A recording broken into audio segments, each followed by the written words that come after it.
Daeho walked through the empty corridors of the Galactic Council Station for the last time. His footsteps echoed against the metal walls as he carried the final box of human documents. The box felt heavier than it should, filled with 300 years of treaties and agreements and shared dreams that were all ending today. The main council chamber buzzed with confused whispers. Representatives from dozens of alien species sat in their designated areas, watching as Sunmi stood at the central podium. She held a simple datapad in her hands. No fancy presentation, no dramatic speech prepared. Just words that would change everything. The crystalline Veltari made soft chiming sounds as they communicated among themselves. Their translucent bodies caught the chamber lights and threw rainbow patterns on the walls. Next to them, the gaseous Morden floated in their containment suits, their forms shifting like clouds in a gentle breeze. The mechanical Zekhan sat perfectly still, their red optical sensors focused on Sunmi with unwavering attention. Sunmi cleared her throat and the chamber fell silent. Even the always chattering Pip-Tal delegates stopped their constant chirping. She looked around the room, meeting the various eyes and sensors and communication organs of beings from across the galaxy. "Honored representatives," she began, her voice steady and calm. "Humanity formally withdraws from the Galactic Council and all associated treaties, trade agreements, and mutual defense pacts. This withdrawal takes effect immediately and is final." The silence that followed was so complete that Daeho could hear the station's air recycling systems humming in the background. Then came the explosion of voices, clicks, whistles, and electronic tones as every delegate tried to speak at once. Veltar Prime, the lead Veltari representative, stood, and their crystalline form rang like a bell. "This action lacks harmonic logic. What grievances require resolution? What compensation do humans seek?" Sunmi shook her head. "We seek nothing. We simply choose to leave." The Zekhan delegate's optical array flashed red. "Define parameters of human dissatisfaction. Previous conflict resolution protocols have proven effective." "There is no conflict to resolve," Sunmi replied. "Humanity has decided to pursue an independent path." In the observation gallery, Quan carefully packed the last of the cultural exchange archives, ancient Veltari crystal songs that human musicians had learned to play, Mordan poetry that human poets had translated into solid language, Zekhan technological designs that human engineers had helped optimize, 3 centuries of collaboration reduced to data files in storage containers. Below, in the chamber, the Morden representative spoke in their flowing, wind-like voice. "The essence pattern of departure puzzles the collective consciousness. Humans have achieved integration success with all major species groups. Why does the human essence choose dissolution?" Sunmi looked at the shifting cloud being, and her expression softened slightly. "Integration was never our goal. We participated because we believed in cooperation. We contributed because we wanted to help. But somewhere along the way, our participation became expected rather than appreciated. Our contributions became obligations rather than gifts." The Pip-Tal delegate burst into rapid chirping that the translation systems rendered as overlapping speech. "But the trade benefits, the research, partnerships, the cultural exchanges, humans profit greatly from galactic membership." "Yes," Sunmi agreed, "and we gave greatly in return. But profit was never why we joined. We joined because we believed in something bigger than ourselves. We stayed because we hoped that belief was shared." Daeho sealed the last archive container and looked down at the delegates below. The alien representatives seemed genuinely confused. They spoke of benefits and profits and logical arrangements, but none of them spoke of friendship. None of them asked humans to stay because they would be missed. The Zekhan delegate processed data for several seconds before speaking again. "Human departure will require significant administrative adjustments. Multiple systems rely on human coordination protocols. Timeline for replacement implementation is required." "There will be no replacement," Sunmi said quietly. We are not transferring our responsibilities to others. We are simply ending our participation. This caused another eruption of alien voices. The Veltari chimed urgently among themselves. The Morden swirled in agitated patterns. Even the usually emotionless Zekhan seemed to increase their processing activity, their optical sensors flickering rapidly. Counselor Thekmon of the ancient Yordai species raised one of his 4 arms for silence. His scaled hide showed the deep purple of concern. Surely human friends do not mean to abandon centuries of mutual progress. Consider the research stations. Consider the trade routes. Consider the joint defense networks. Sunmi's jaw tightened slightly. We built those systems together. We staffed them together. We maintained them together. But when decisions were made about them, humans were consulted last, and our opinions carried the least weight. We became the workforce for other species' visions. Quan finished his packing and made his way to the chamber entrance. As he passed, other human staff members joined him. Technicians who kept the station running smoothly. Translators who helped species communicate. Mediators who resolved conflicts. Engineers who designed solutions to impossible problems. All walking away quietly, without anger or demands. The alien delegates watched this exodus with growing unease. Veltar Prime's crystalline form darkened to a troubled blue. The harmonic structure of galactic cooperation requires human participation for optimal resonance. Alternative solutions lack elegance. Then find new harmonies, Sunmi replied. 300 years ago you managed without us. You can learn to do so again. The Mordun collective speaker shifted to a deeper, more urgent tone. The essence memory recalls the time before humans. It was a period of reduced cooperation flow and increased conflict density. Human essence provided crucial bridging function between incompatible species types. Sunmi nodded. We did, and we were proud to do so. But bridging requires respect, from both sides. It requires understanding that the bridge itself has value beyond its function. Deho reached the chamber entrance and turned back for one final look. The aliens were still arguing among themselves, trying to find logical reasons for the human decision. They analyzed trade balances and strategic advantages and administrative efficiencies. But none of them seemed to understand that humans had never stayed for those reasons.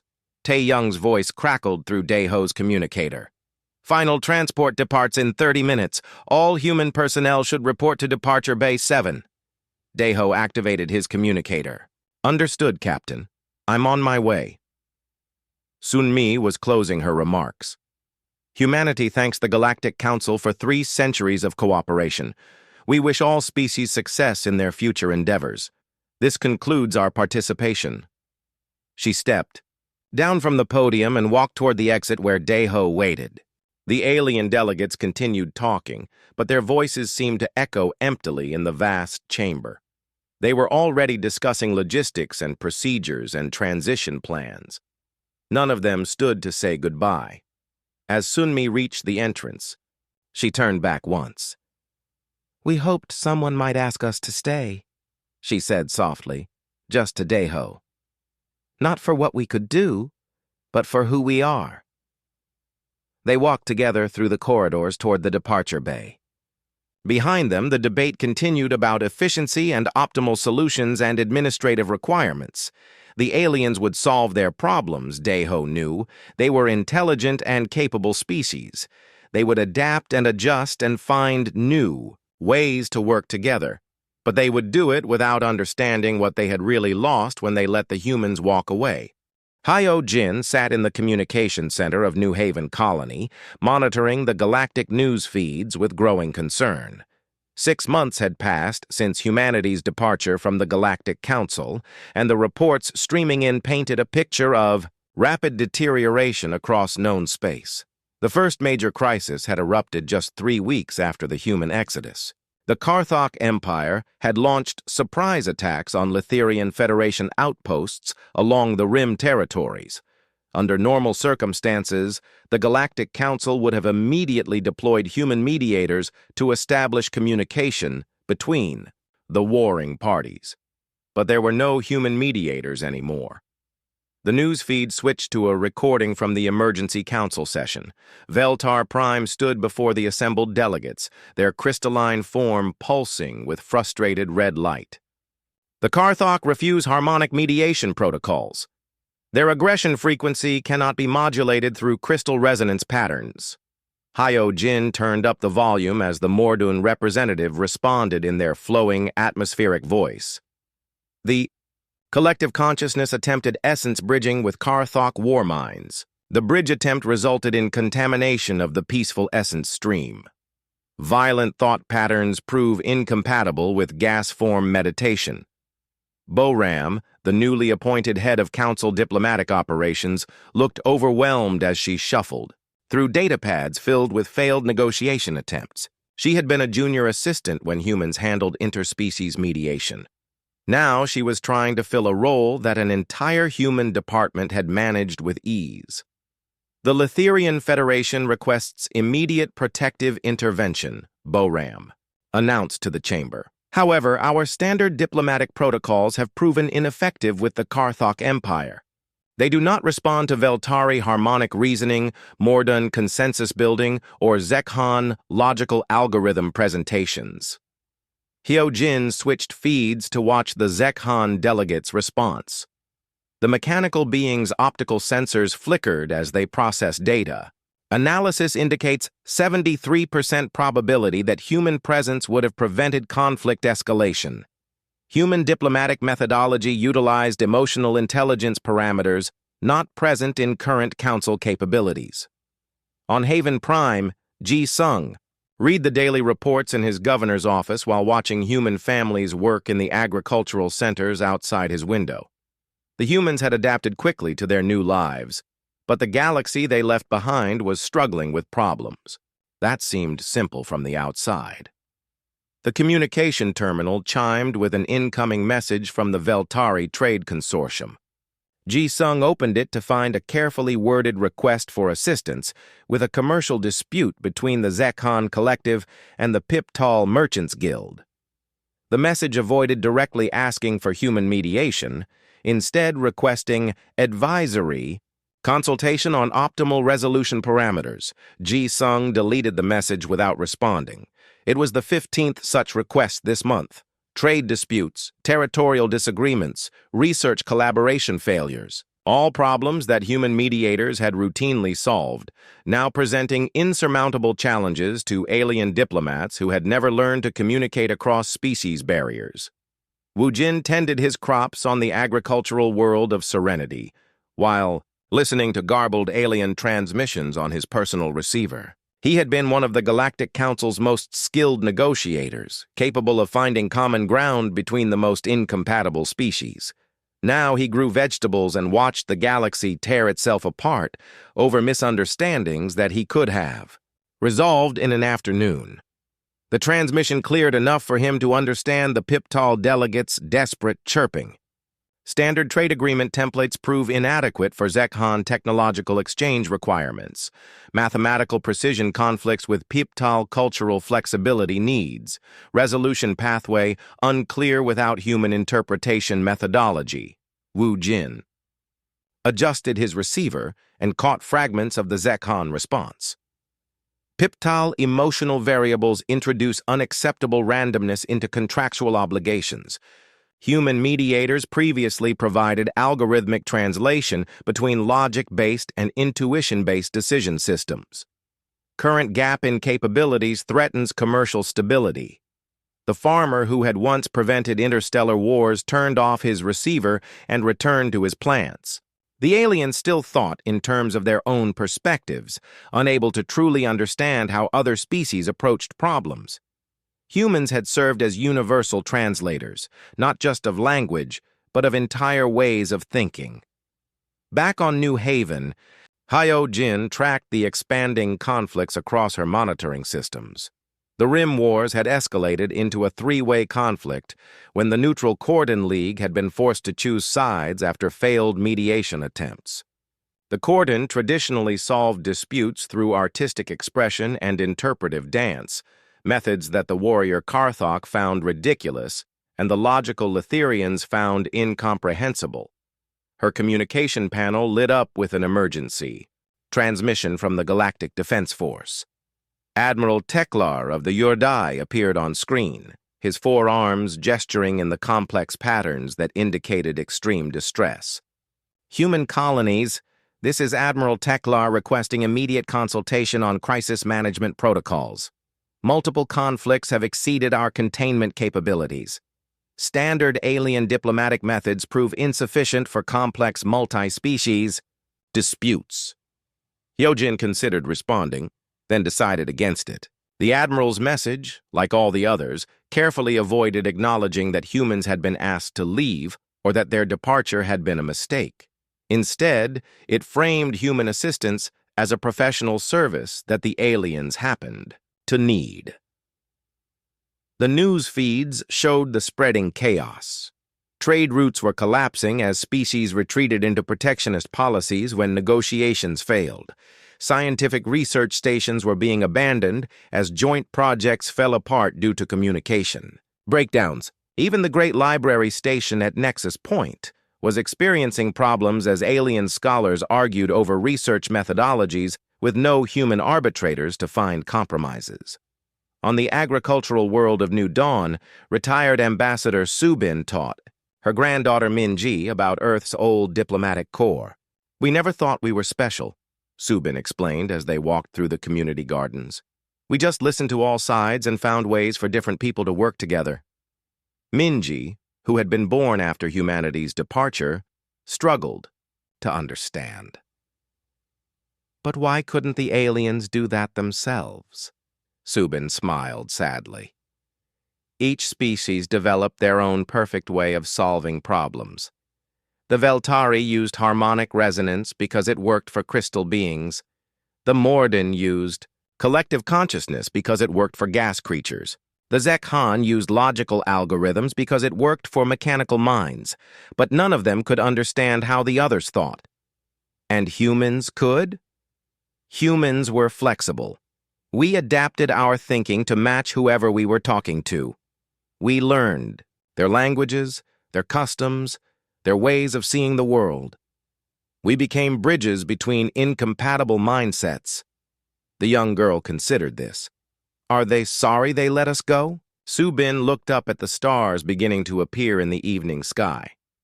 They're sorry they're having problems, but they're not sorry enough to admit they made a mistake.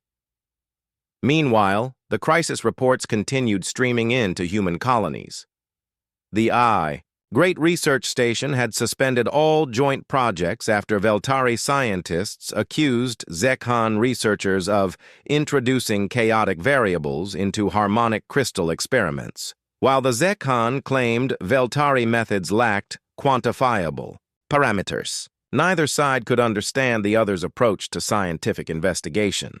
The Morden Collective had attempted to mediate by suggesting both sides merge their consciousness temporarily, a solution that terrified the individualistic Veltari, and violated Zekhan logical protocols against external mental interference. What should have been a simple research methodology discussion had escalated into a diplomatic incident. Hyojin compiled her daily report for the Human Colonial Council.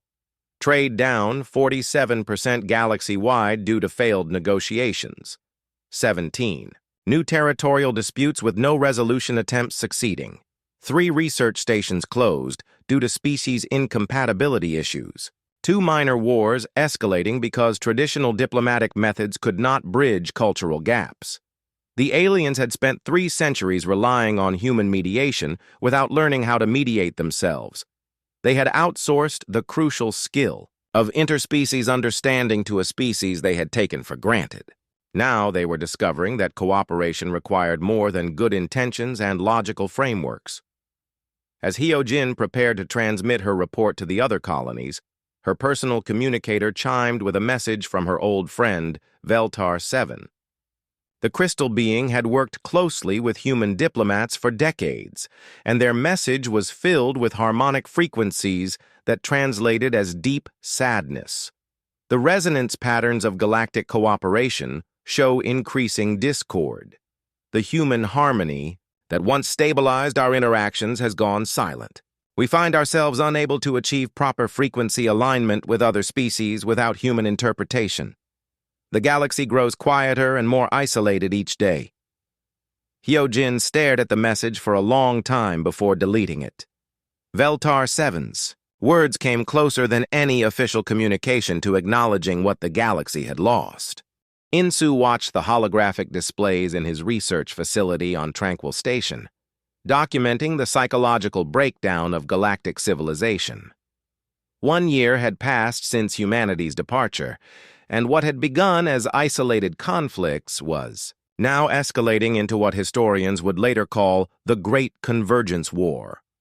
The latest intelligence reports painted a disturbing picture. The Rim Wars between the Karthok Empire and Letherian Federation had expanded when the Zekhan Collective decided to restore order through forced technological integration. The Veltari had responded by creating harmonic barriers around their territories, effectively cutting themselves off from all non-crystalline species. The Mordoon Collective was fragmenting as different consciousness streams developed incompatible interpretations of galactic events. Insu highlighted key psychological markers in his analysis. Subject species demonstrate classic symptoms of social regression when deprived of mediating influences, he dictated to his recording system. Without human intervention, natural xenophobic tendencies resurface after centuries of cooperative conditioning. His communication panel chimed with an incoming transmission from Dr. Yoonji at the Economic Monitoring Station. Her voice carried the exhaustion of someone tracking the collapse of systems she had helped build. Insu, the trade network is completely fragmenting.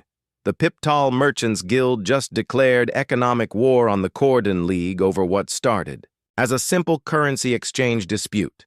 Without human trade mediators, every minor disagreement becomes a crisis. Insu pulled up the economic data on his secondary display. The numbers were staggering. Interstellar commerce had dropped by 68%. Supply chains that had operated smoothly for centuries were breaking down as species retreated into protectionist isolation. The universal trade language that humans had developed was being abandoned in favor of species-specific systems that other races could not understand. The Zekhan are trying to impose their logical trade algorithms on everyone, Yoonji continued. They're demanding that all contracts include mathematical proofs of fair exchange. The Piptal find this insulting because it ignores their cultural concept of gift relationship commerce. The Veltari won't trade at all because Zekhan mathematical patterns create disharmonic resonance in their crystal matrices. Insu nodded as he made notes. Humans had always served as interpreters between fundamentally different ways of understanding value and exchange. The Zekhan valued precise calculation. The Piptal valued emotional connection. The Veltari valued aesthetic harmony. Human traders had learned to speak all these languages of commerce, finding ways to satisfy each species' needs while maintaining profitable relationships. His analysis was interrupted by an urgent message from the deep space monitoring station where Hyunwoo tracked scientific collaboration across the galaxy. The young scientist's report was even more troubling than the economic data. The Great Observatory Project just collapsed, Hyunwoo reported via quantum transmission. The Veltari insisted on arranging the instrument arrays according to harmonic crystal patterns. The Zekhan demanded optimal efficiency configurations based on mathematical models. The Morden wanted the equipment to follow natural flow patterns that matched gas giant atmospheric dynamics. Without human engineers to find a compromised design, they've been arguing for 8 months. Insu cross-referenced this with other scientific project failures. The Universal Library was shutting down because species could not agree on information classification systems. The Joint Medical Research Initiative had fractured when Zekhan cybernetic enhancement protocols conflicted with Veltari crystal, healing methodologies, and Mordoon consciousness treatment approaches. Human scientists had once served as bridges between these different ways of understanding the universe. On the colony world of New Sol, Subin sat with her young granddaughter, Minji, in their small garden, watching the sunset paint the sky in brilliant colors. The old woman had been one of humanity's foremost experts on interspecies psychology, and she found herself explaining concepts that seemed increasingly relevant as galactic civilization crumbled. "Tell me again why the aliens can't work together without us," Minji asked, arranging small stones in patterns she had learned from Veltari cultural broadcasts. Subin picked up one of the stones, feeling its smooth surface. "Imagine you could only see the color blue, and your friend could only hear high sounds, and your other friend could only feel rough textures. Each of you understands the world in a completely different way. When you try to describe something beautiful, you talk about blue skies. Your friend talks about singing birds, and your other friend talks about tree bark." Minji frowned in concentration. "But humans can see colors and hear sounds and feel textures." Exactly. Humans could understand all the different ways that alien species experience reality. We learned their languages, their customs, their ways of thinking. We could translate not just words, but entire ways of seeing the universe. The young girl considered this. So when the Veltari talk about harmonic beauty and the Zekhan talk about logical efficiency, they're describing the same thing in different ways? Sometimes, yes, and humans could help them realize that. We could find the connections between crystal harmony and mathematical precision, between gas flow consciousness and mechanical logic.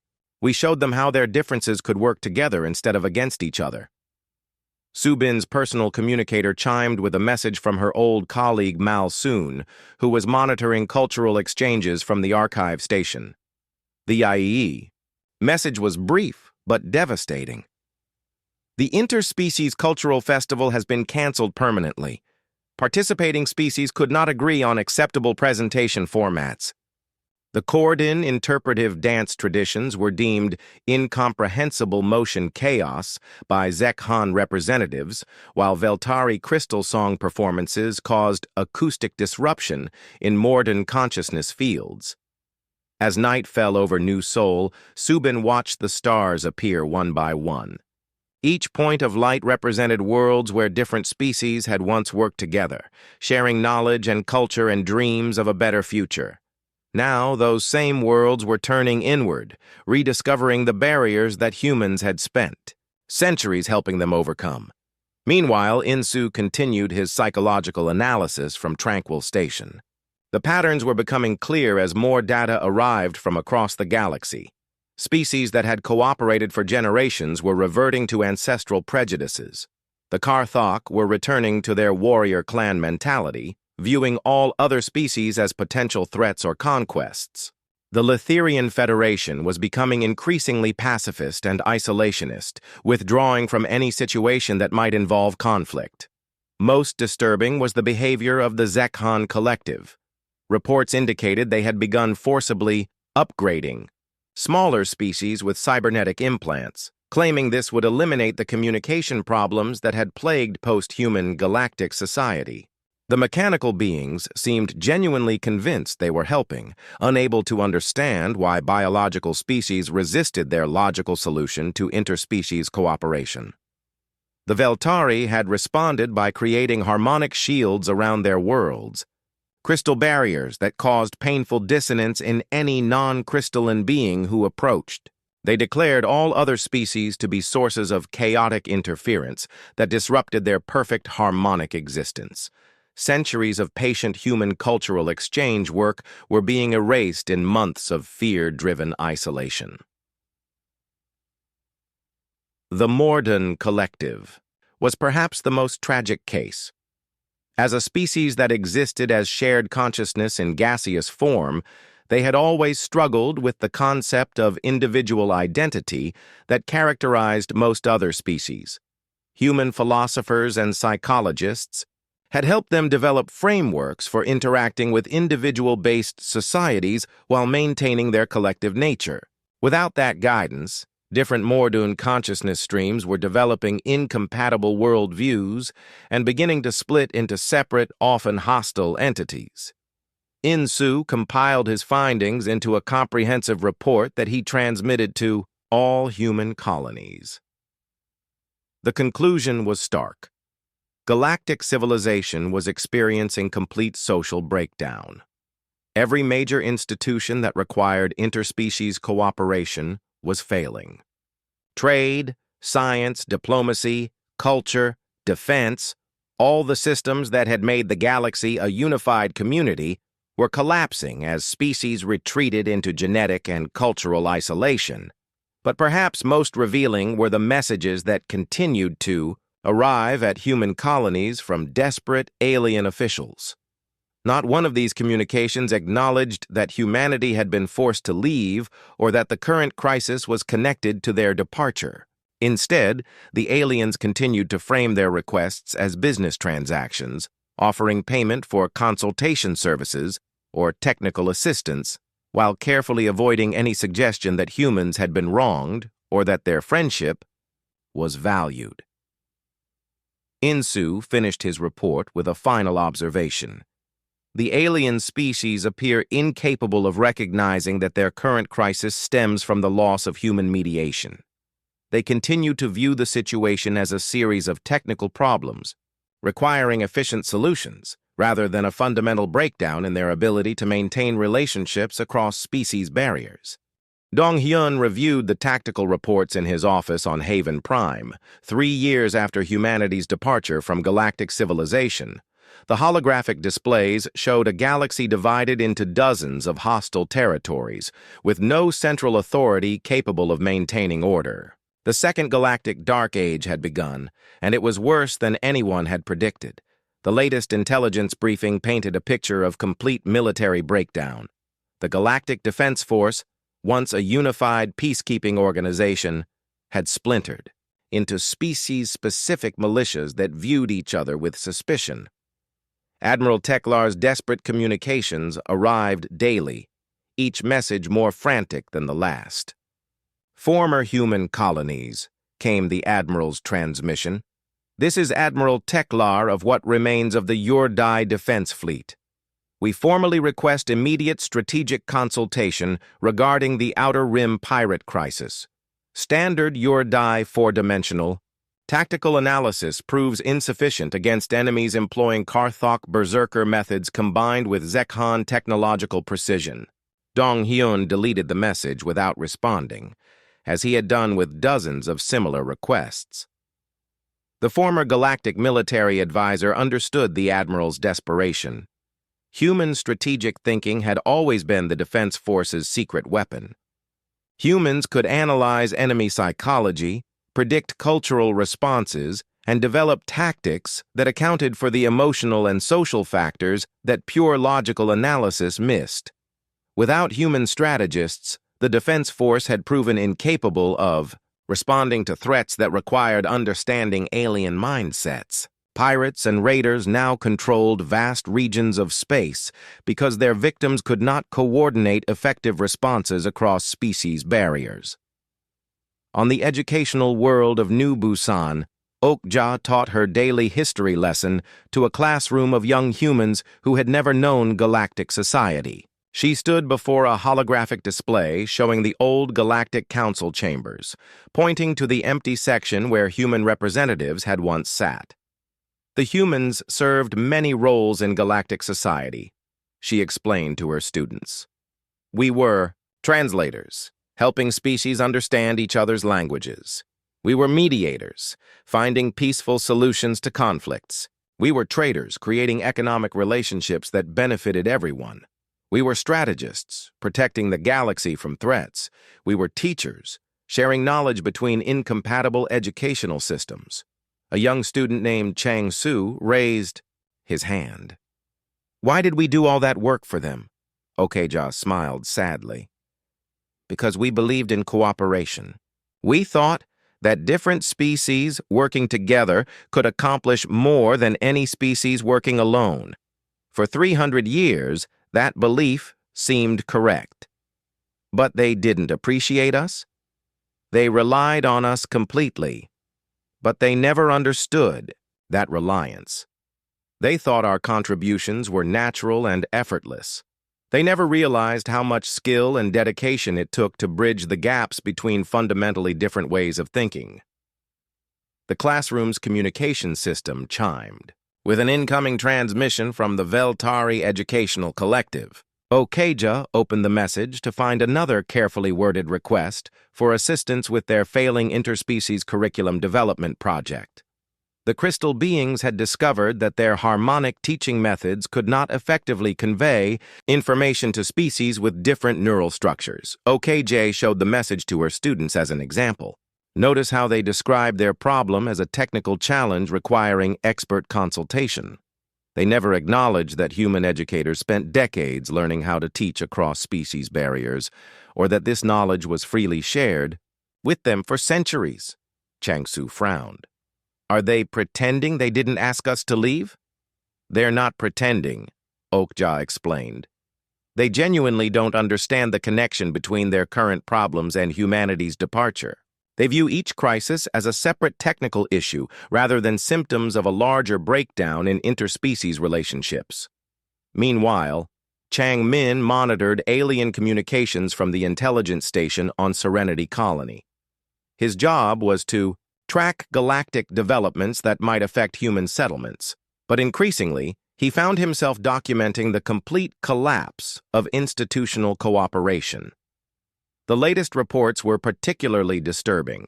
The Great Hospital Station had ceased operations because Veltari crystal healing, Mordun consciousness therapy, and Zekhan cybernetic medicine proved incompatible without human medical coordinators to synthesize different treatment approaches. Patients were dying from conditions that the combined medical knowledge of all species could easily treat, but no one could figure out how to combine that knowledge effectively.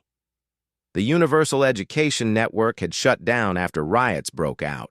Between Cordon artistic instructors and Zekhan logic professors, human educators had once managed to blend different teaching philosophies into comprehensive curricula that served all learning styles. Without that integration, the educational system had devolved into incompatible species-specific programs. Most troubling was the complete breakdown of the justice system. The Galactic Court had suspended operations indefinitely after fundamental disagreements about the nature of law itself.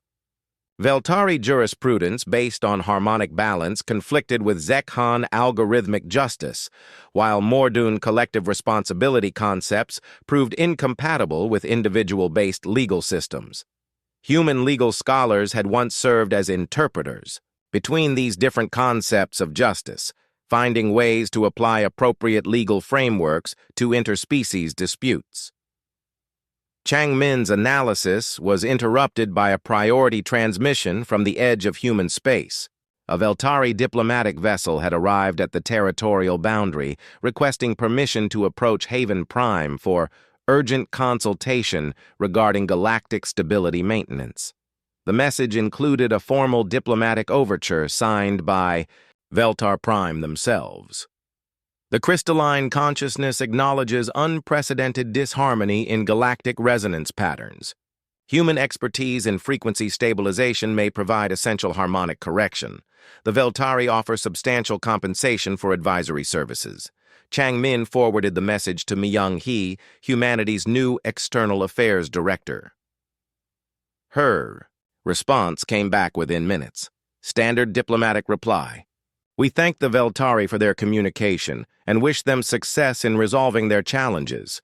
Humanity remains committed to our chosen path of independence. This was the pattern that had emerged over 3 years. Alien delegations arriving, with increasingly desperate requests for help, but always framed as business transactions rather than appeals for renewed friendship. The aliens seemed incapable of understanding that humans had not left over money or resources or political power. They had left because they were tired of being valued only for their usefulness. On Haven Prime, Myung Hee met with the Human Colonial Council to discuss the latest alien overtures. The meeting was held in a simple conference room overlooking agricultural fields where former galactic diplomats now grew food for their families. The requests are becoming more frequent and more urgent, Myung-hee reported. This week alone, we received formal appeals from the Zekhan Collective, the Morden Remnant Streams, the Piptal Emergency Council, and 3 separate Veltari crystal clusters, all offering increasingly generous compensation for our assistance. Council. Member Jae-sung leaned back in his chair. Have any of them acknowledged why we left? None. They continue to frame the situation as if we simply chose to pursue other opportunities, like a business decision. There's no recognition that they asked us to leave or that our departure was connected to how we were treated. And no apologies? The closest thing to an apology came from the Morden, who expressed regret that human essence chose dissolution rather than continued cooperation flow. Even that was phrased as if we made an irrational choice rather than responding to their behavior. The Council discussed the alien offers in detail. Some requests offered enormous wealth. Entire star systems, advanced technologies, exclusive trade agreements. Others promised political power, seats on reformed councils, leadership positions in new organizations, influence over galactic policy. All were carefully designed to appeal to what the aliens imagined humans wanted, but none of the offers addressed what humans actually needed: recognition as equal partners worthy of respect rather than useful tools to be managed. The aliens still thought in terms of transactions and hierarchies, unable to comprehend that humans valued relationships over resources. Council member Sun Ho, a former cultural attaché, summarized the fundamental problem. They're offering to pay us to come back and fix their problems. They want to hire us as consultants to restore the civilization we helped them build.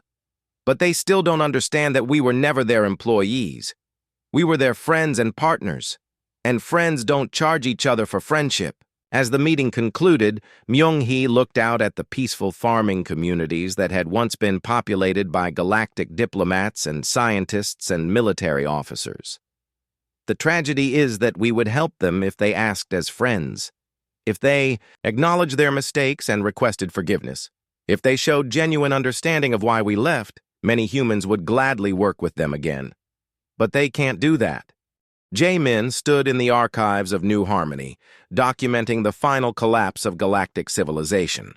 5 years had passed since humanity's quiet departure, and the great experiment in interstellar cooperation had officially ended. The Galactic Council had dissolved 3 months ago when the last remaining delegates abandoned the central station after it became too dangerous to maintain. His historical records painted a picture of complete civilizational fragmentation. Where once a unified galactic community had stretched across thousands of worlds, now dozens of hostile territories glared at each other across heavily fortified borders. The golden age of cooperation had been replaced by an era of suspicion and isolation that showed no signs of ending. The final council session recordings made for grim viewing. Only 7 species had sent representatives to the last meeting, down from the 43 that had participated during humanity's time. Veltar Prime had attended via crystal resonance transmission, unwilling to risk physical presence on a station. They considered harmonically contaminated. The Zekhan delegate had been a simple communication drone, as the collective deemed biological environments inefficient for meaningful discourse. The harmonic structure of galactic cooperation has achieved terminal discord, Veltar Prime had declared in their closing statement. Individual species frequencies must now pursue separate resonance paths until cosmic harmony can be restored through alternative methodologies.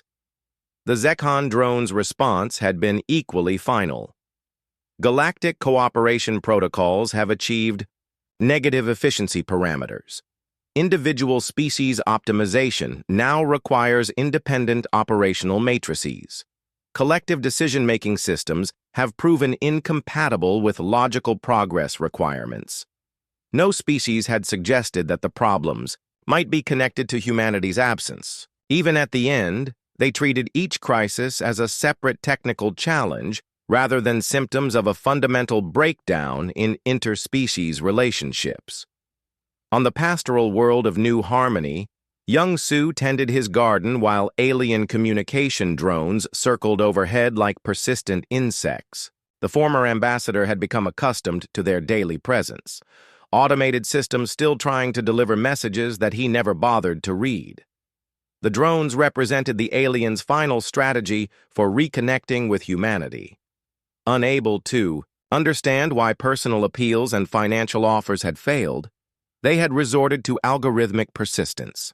Computer programs generated millions of variations on requests for assistance, hoping that some combination of words might unlock the secret to human cooperation.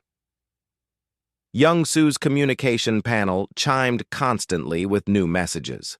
Offers of scientific, collaboration from failing research stations, pleas for trade mediation from bankrupt commercial guilds, desperate requests for military strategy from species facing invasion by their former partners, all framed as business opportunities rather than appeals for help from friends in need. He had read enough of them to understand the pattern. The aliens still believed that humans were motivated primarily by profit and advancement. They could not comprehend that humanity had participated in galactic society for emotional and philosophical reasons rather than material gain. Every offer was carefully calculated to provide maximum benefit to humanity while solving the aliens' problems, but none addressed the relationship issues that had driven the exodus.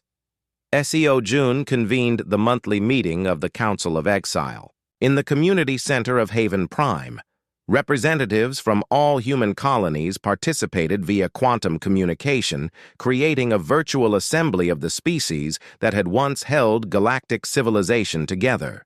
The situation reports from across known space confirm our projections, SEO June announced to the assembled representatives.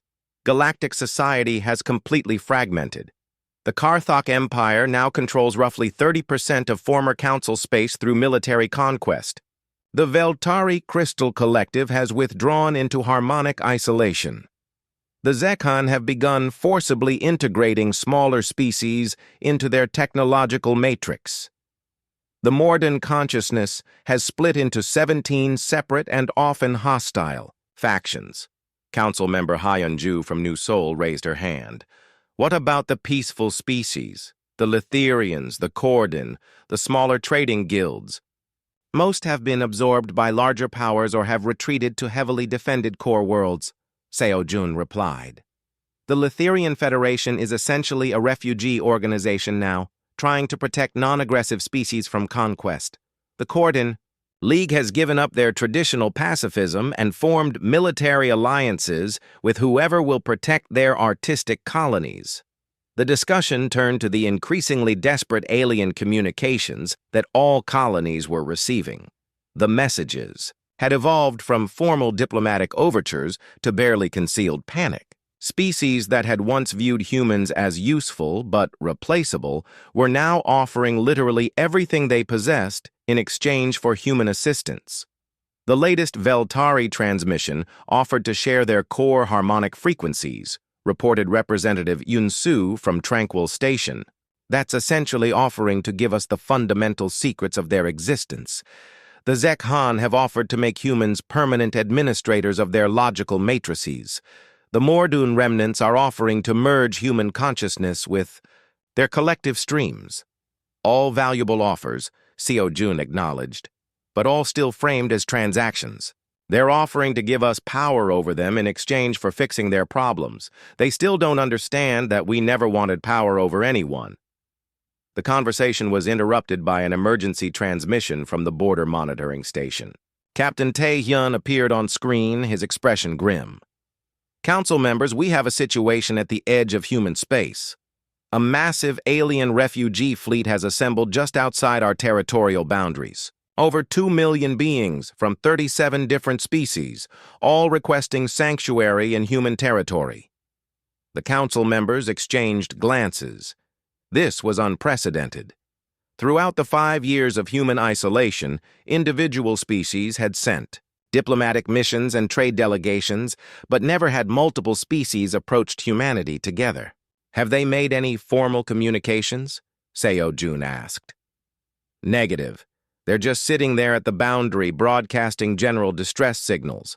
It's as if they want to enter human space but don't know how to ask permission.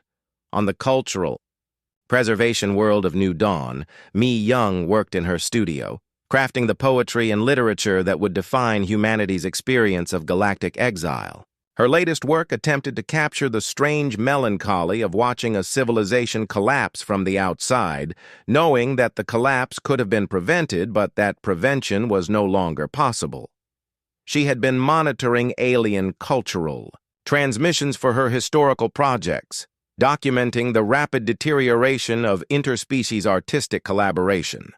The great festivals that had once celebrated galactic diversity had been replaced by species-specific cultural celebrations that explicitly excluded outsiders. Art that had once bridged differences between alien mindsets now reinforced those differences, creating propaganda that justified isolation and conflict. Her personal communication system chimed with a message from her old friend, Veltar Harmony, a crystal being she had collaborated with on poetry that combined harmonic resonance with traditional human verse. The message was brief and filled with crystalline sadness frequencies. Dear Mi Young, the harmony patterns of our shared creation times echo still within crystal memory. Current discord states make new harmonic cooperation impossible with non-crystal entities. If cosmic balance shifts toward cooperation resonance in future time, crystal consciousness would welcome renewed creation harmony with human friend Mi Young. Mi Young stared at the message for a long time. Even this personal appeal from an old friend was couched in abstract terms that avoided acknowledging fault or responsibility. Veltar Harmony spoke of cosmic balance and cooperation resonance as if these were natural forces rather than the result of conscious choices by thinking beings. She composed a reply. Dear Harmony, I remember our collaboration fondly and treasure the beauty we created together. If circumstances change and genuine partnership becomes possible again, I would be honored to work with you once more. Until then, I hope you find peace in your solitary harmonies. As she sent the message, Mi Young realized she had written humanity's response to the entire galactic crisis. Humans remembered the good times fondly, treasured what had been beautiful about interspecies cooperation, and remained open to future collaboration if the fundamental relationship problems could be resolved. But they would not return to a system that had ultimately failed to value them as equals. Seo-jun called for a final vote on the refugee fleet situation. The Council's decision was unanimous. Human space would provide temporary sanctuary for any beings genuinely seeking peaceful coexistence, but no special assistance would be offered to restore the governmental systems or institutional structures that had collapsed. We will be neighbors to any who wish to be neighbors, Seo-jun announced. We will not be managers or caretakers or fixers of problems we did not create. As the council session ended, representatives signed off to return to their daily lives in human communities that had found peace in simplicity. Former galactic diplomats grew food,